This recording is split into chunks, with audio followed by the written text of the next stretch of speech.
Hi guys, welcome back to my channel. Thank you guys so much for clicking on this video. Today we're having Mexican food. So today I went to this place that just opened up close by me. It's called the Margarita Factory. We have a few places in the Portland metro area. There's one in Vancouver. There's one in like the Mill Plain area. I believe there's one in Beaverton, and then there's one in Happy Valley that just opened. So they have such a good looking menu, but I got my regular go-to Arroz con Pollo. Now, I've never been to this restaurant, not any of the other ones that have opened. This is my first time going. They have an extensive list of margaritas, so I got me a strawberry margarita here. But yeah, typically when I go to a Mexican restaurant, I get arroz con pollo or camarones con pollo or camarones con arroz. And yeah, so I thought I'd just get this. There's some other things that look really good. Anyways, it came with chips and salsa. I got a side of sour cream. They gave me a side of guac. I don't know if it comes with it. And then I ordered some queso that's in this container. And yes, today I'm also doing a true crime. So we're going to eat a little bit and then we will talk true crime. I also got some corn tortillas here on the side. So yeah, let's eat a little bit. Let me lower this just a tad. Okay, this looks really good. It looks like they make it from scratch, because I go to some places and their sauce is like, you can tell it's not like from scratch, but this has sauteed mushrooms and onions and tomatoes. It's like a tomato sauce with mushrooms, and then it has chicken. It's over some Mexican rice with some Monterey Jack cheese. It's really good. It's one of my favorite like go-tos. So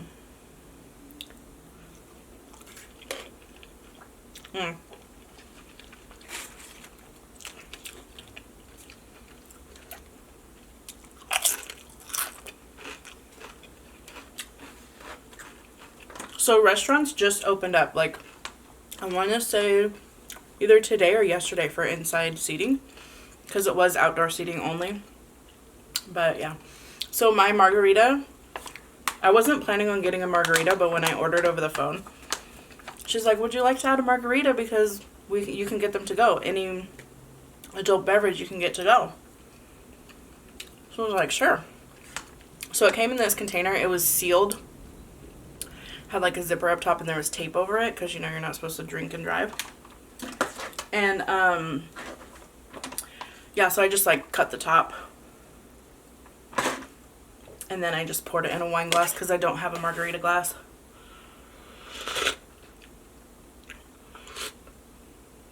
I should have grabbed a straw. Can you grab me a straw, please? I got strawberry flavor. I don't know if I said that already.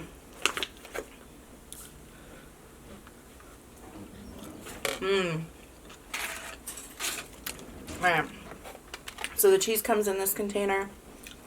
They had two different types to choose from. Orange or white cheese. Dude, this is like straight up cheese.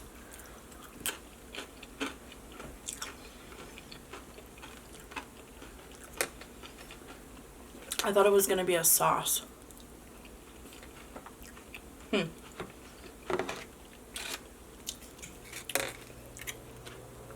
It's good though. I ain't complaining. Oh my gosh.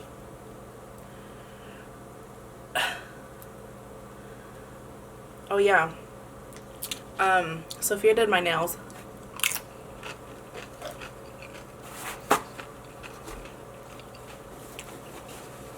For Valentine's Day.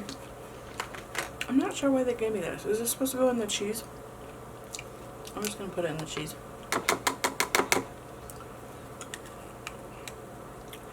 But yeah, she did my nails. I let her do them. Sometimes what I like to do is I like to eat this with chips instead of the tortilla, just to give it that crunch, you know? And then put some sour cream on top with some salsa. This is how I eat it.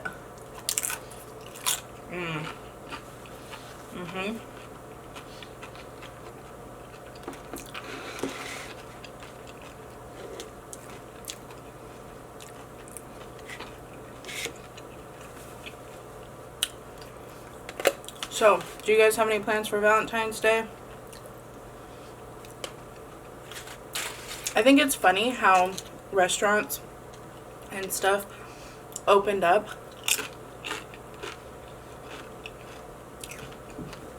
the week before, oh, actually just a couple days before Valentine's Day. Because Tony got me a straw. Valentine's is like one of the busiest days for restaurants.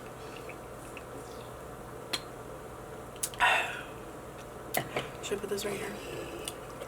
I don't typically drink alcohol with my meals. On video anyways. Actually in general. But when I go out to a Mexican restaurant, I will get a margarita.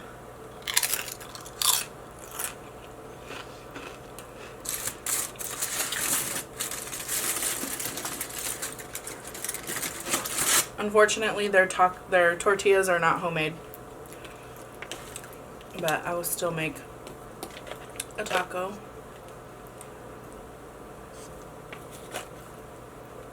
Sometimes I'll get this with extra mushroom because I love mushrooms.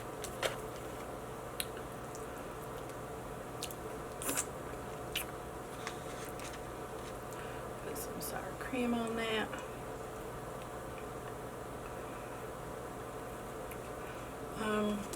And then a little bit of salsa. We have a taco. Arroz con pollo taco.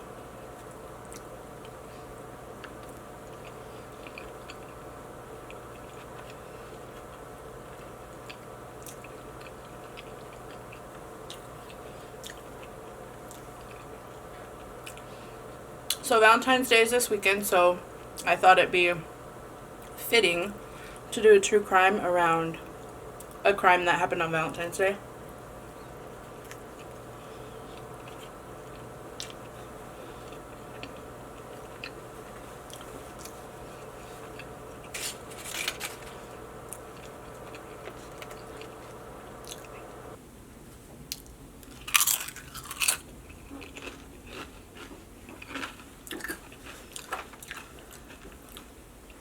There's chips.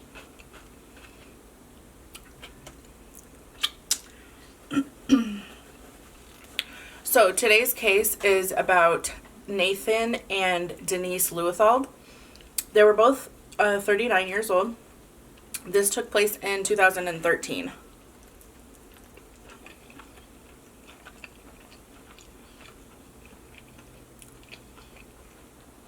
Nathan and Denise will have been married in 2013. It would have been their 18 years of marriage. They were high school sweethearts. They met each other in the 3rd grade, so they'd known each other for a long time. They both came from very religious backgrounds. So they were high school sweethearts. They got married, and they both wanted to do missionary work. So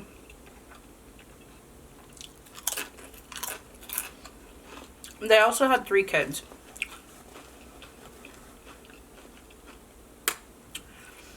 So Nathan and Denise would travel back and forth from Lithuania and Illinois, where her parents lived.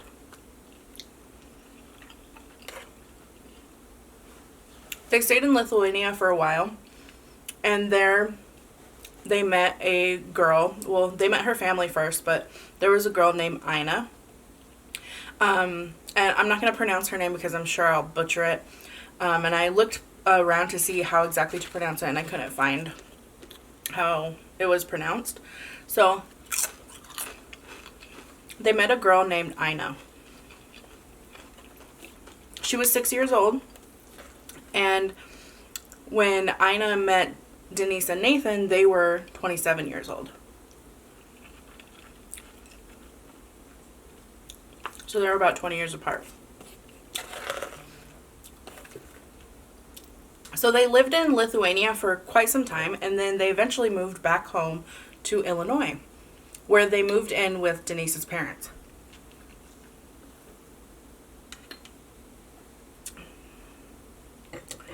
They had 3 kids, ranging from the ages of 13 to 4. And fast forward to 2013.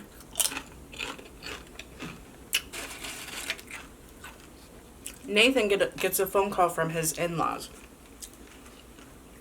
that Denise has not gone to pick up their daughter from preschool. So Nathan was like, okay, you know, I'll go pick her up. And so he did that. He went to go pick her up, and then after he picked his daughter up from school, he went home.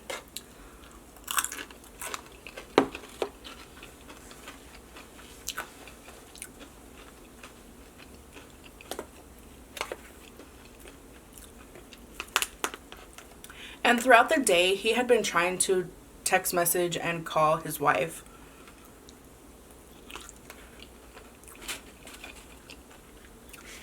But she never answered. She never responded. She never texted back. Nothing.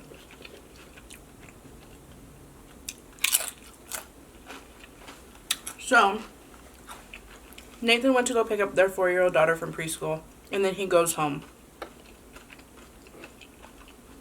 When he gets home, he pulls in the driveway. He realizes his garage door is open, and there's glass on the ground from a window that had been broken. So, Nathan decides to not go inside, and he calls 911. He calls 911 and said there's been a burglary, his garage door is open.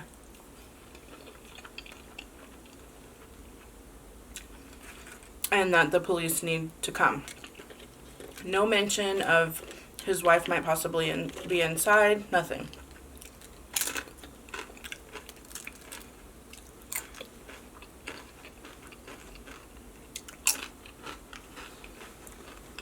So police get there, and the first police officer on scene, he gets to the house and he sees the same thing. He notices the broken glass and the garage door open. He walks a little bit inside the house, but then decides to call for backup. And at this time, Nathan still has not gone inside the house. He's actually across the street on the other side of the street, just kind of waiting. And he had made a text message. He had sent a text message.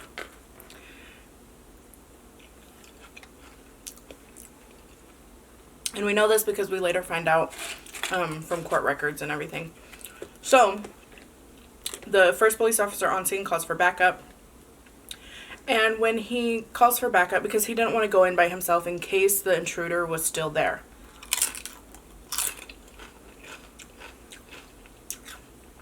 So he calls for backup, and other officers get there, and they go in to clear the scene. And there in the hallway, they find Denise's body. She's face down. She had been shot in the back from behind on the left side.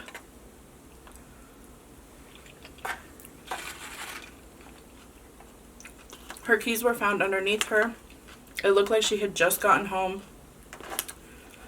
And there was a shell casing, right? And there was a shell casing in her hair. And there was also an extra, like, loose shell, a bullet shell, right next to her. And it was a .40 caliber.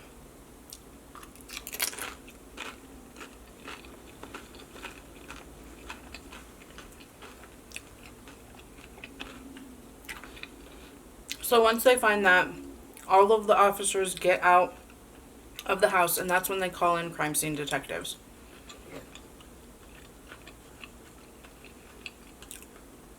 And still, Nathan has said no word. He doesn't ask if his wife is in there, if everything's okay, what they found. Nothing. He's just quiet.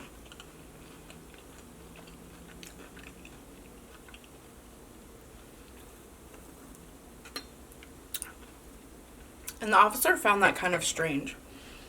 You know, if you haven't heard from your wife all day, you've been texting her, calling her, and you're not getting a response, and then you come home to find that your house has been burglarized, or, you know, the garage door is open, you didn't even walk inside the house,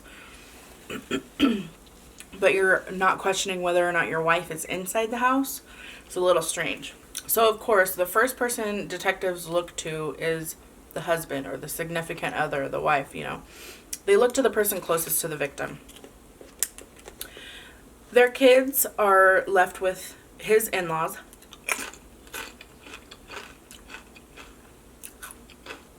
While he goes in for questioning. And he's answering all the questions, but he's kind of like distancing himself. Because he's not saying, oh, my wife or Denise. He's referring to his wife as her.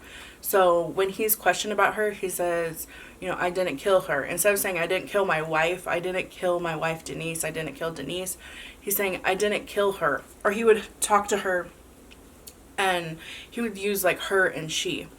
And so detectives thought that was kind of strange too, because it's like he was distancing himself from his wife. Nathan okays the detectives to go through his house and take any evidence, basically search warrants and everything. And detectives confiscate his computer, his cell phone messages and call records, his guns. Nathan had said he was missing a Glock, a .40 caliber Glock.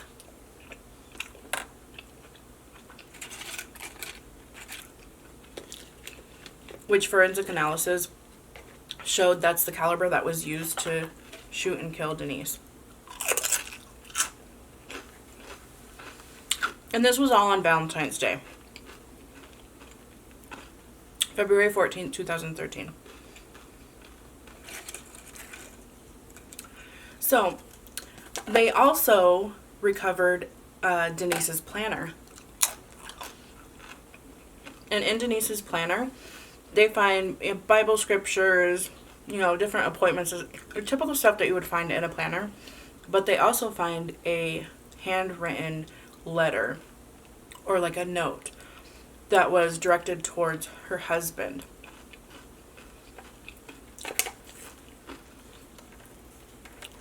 And it basically said, I don't know why you're doing this to me. You're embarrassing me.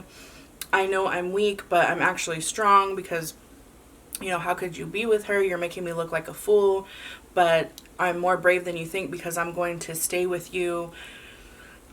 What did she say? I'm going to stay with you because I can't do that to my kids. And, you know, these were very religious people. She knew that he was having an affair. So detectives took this letter and basically took it as, you know, if anything were to happen to her, then it was Nathan. Because I guess there was some abuse or neglect. There was something going on.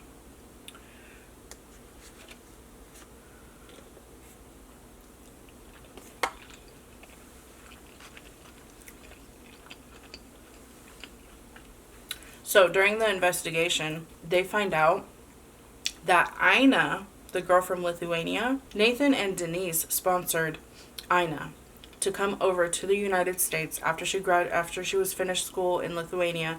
She came to the States to go to college. So at the age of 18, Ina came to the United States.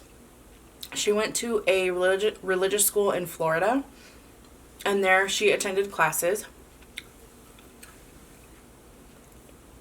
So she was sponsored by Nathan and Denise. Denise knew about it, but Nathan would make frequent trips to Florida, and he would rent out hotels.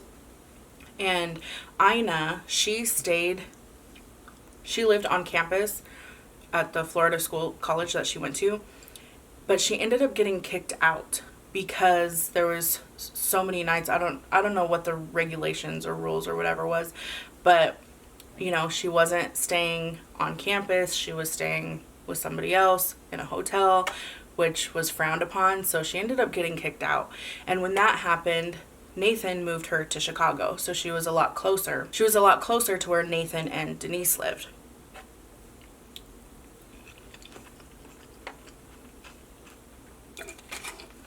Come to find out,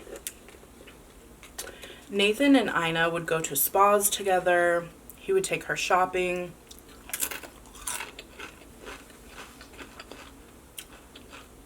They both had the same type of cell phone on the same cell plan through the same carrier. But what was strange was his wife had a different cell phone with a different provider, a different cell phone carrier. That's strange. Jose and I, we don't have the same phones, but we're on the same cell phone plan. You know, so that's kind of weird. Also, it was brought to their attention by the pastor.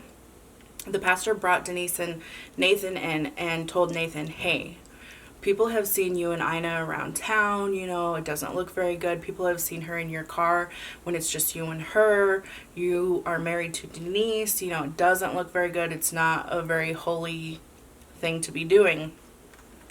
And he denied anything.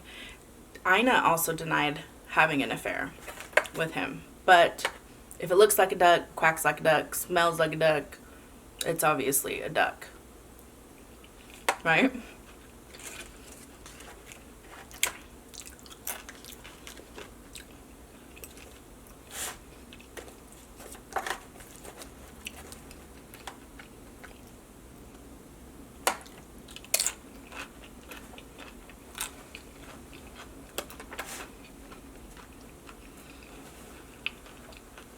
So eventually in March, Nathan is arrested for the murder of his wife. It's all over the news. He's arrested and he's awaiting trial. Now Nathan is saying he's not guilty. So he was insisting that it was a burglary gone wrong. There had been burglaries in the town that they lived. He also mentioned to detectives that he had made a phone call a couple days before his wife's murder. He had made a phone call to 911 saying there was a suspicious vehicle that turned its lights off on the street and then pulled into their driveway and just sat there. So he found it suspicious and called it in. He reported it. But detectives were like, look, you know, we went into your house.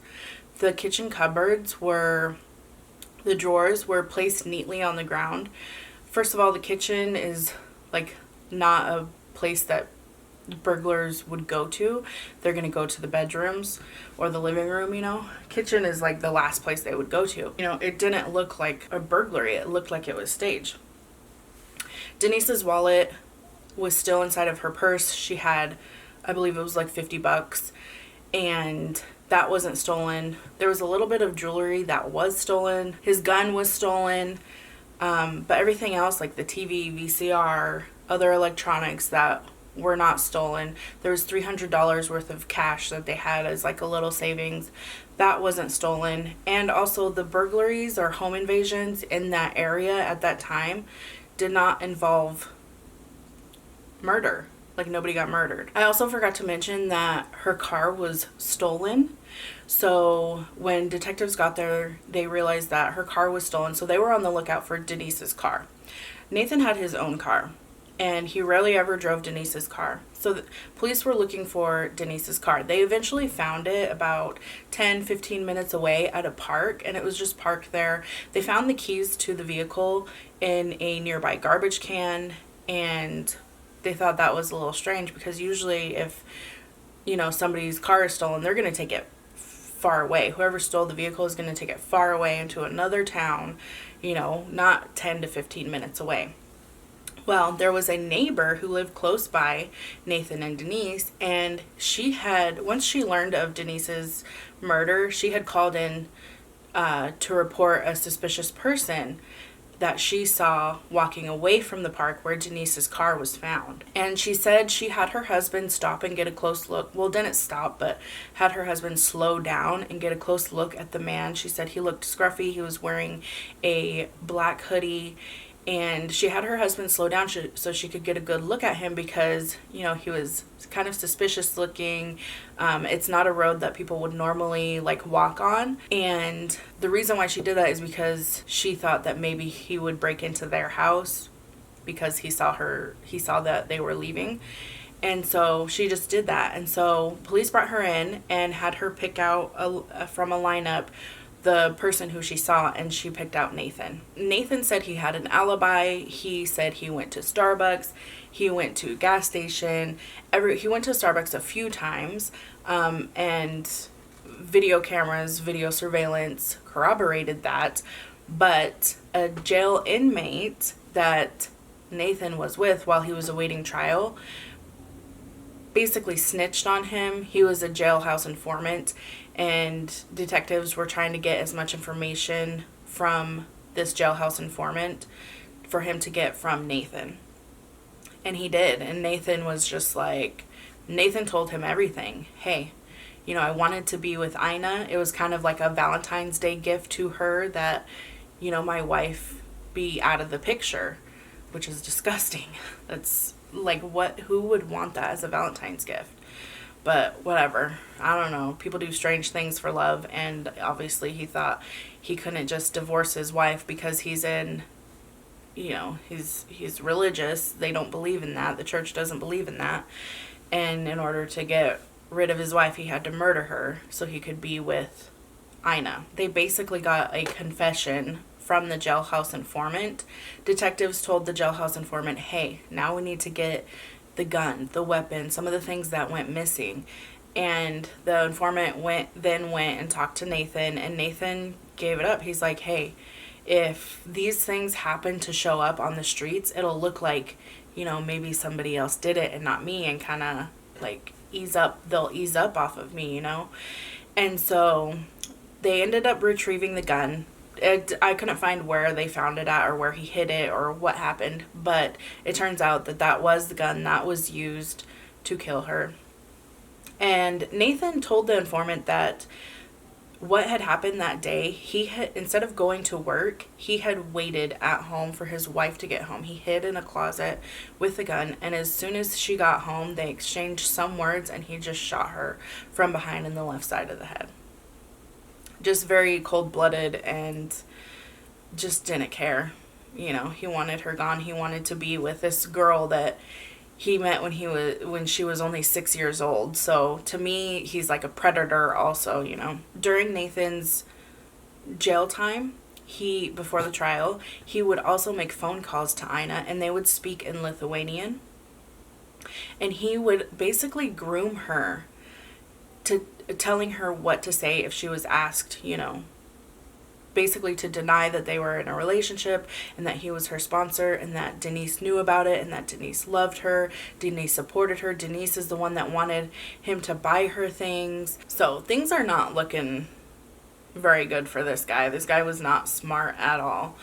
So they get their phone call records, they get their text messages between Ina and Nathan. They also get their emails, and they're just very flirtatious, you know, not something that a sponsor would be. They weren't things that should be spoken between each other, you know, because he's a married man. She's obviously way younger than him. So police get the cell records, their emails, everything. It turns out on the day that Denise was murdered, remember that text message that he sent? Well, Ina had called him, and then he declined the call. And then he messaged Ina saying, the police are here for burglary. And she texts back, interesting, with a smiley face.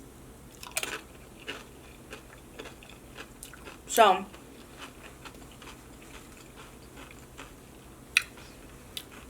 if somebody was told that their house got broken into and the police were there for burglary, he didn't mention anything about his wife, nothing to her. He just said the cops were there for a burglary. So her response, detectives knew that she knew about this. Like, it had been planned. So they can go ahead with first degree for premeditation. Also, detectives get the records of his laptop. All of the searches that he did. He had searched how to silence a .40 caliber Guac, how to kill with insulin, what poisons can you kill with, just different stuff like that. There was also an email that Nathan sent to Ina, and it said, you know, I'm sorry, I am going to make things right so we can be together and you can take care of my kids.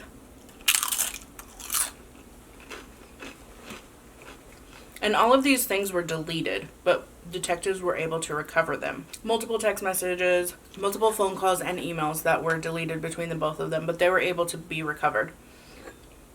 And the spa that they went to so often that the manager at the spa thought that Nathan and Ina were married.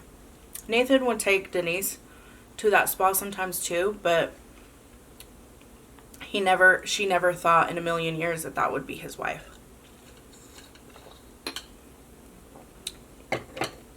So they can't deny the fact that they were having an affair. So detectives go to Ina and she doesn't want to cooperate. She pleads her Fifth Amendment rights. Doesn't want to cooperate, but then they put all the evidence that they have and they're like, look, we know you had an affair with Nathan. We know it. You can't deny it. We have everything here. We were able to recover everything. We know that he's been paying for your hotel. We know that you've been going to spas. He buys you luxurious things. The way that Nathan was able to pay for these things is because he would get $2,500 every other week from the church because he was a pastor or a minister or something like that. So he would get paid from the church, and sponsoring Ina was also part of like their missionary work. So that's how he was able to pay for these things for Ina. So once detectives put all that evidence in front of Ina, she's like, okay, I will cooperate, but she wanted immunity. So she testified against Nathan. Detectives also found out that before the trial, before Ina started working with prosecution, Nathan was paying for her lawyers from his children's college funds. That's disgusting. That's so disgusting. Like, this man wanted to be with her so bad. He just wanted his wife out of the picture so him and Ina could raise their children together. But she knew about it and she didn't say anything. She wanted to be his wife, I guess. I don't know. Anyways, so the trial comes. It lasts about 6 weeks, and it only takes the jury 90 minutes after the trial is said and done. They come back with a guilty verdict, and they sentence him to 80 years in prison. And after those 80 years, he has to serve 3 years of have 3 years of probation. So yeah, Nathan is sitting in a jail cell, serving 80 years.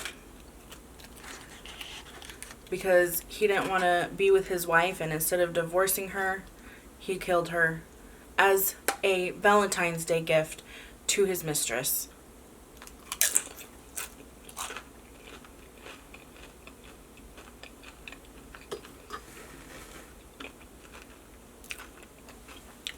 I feel so sorry for Denise.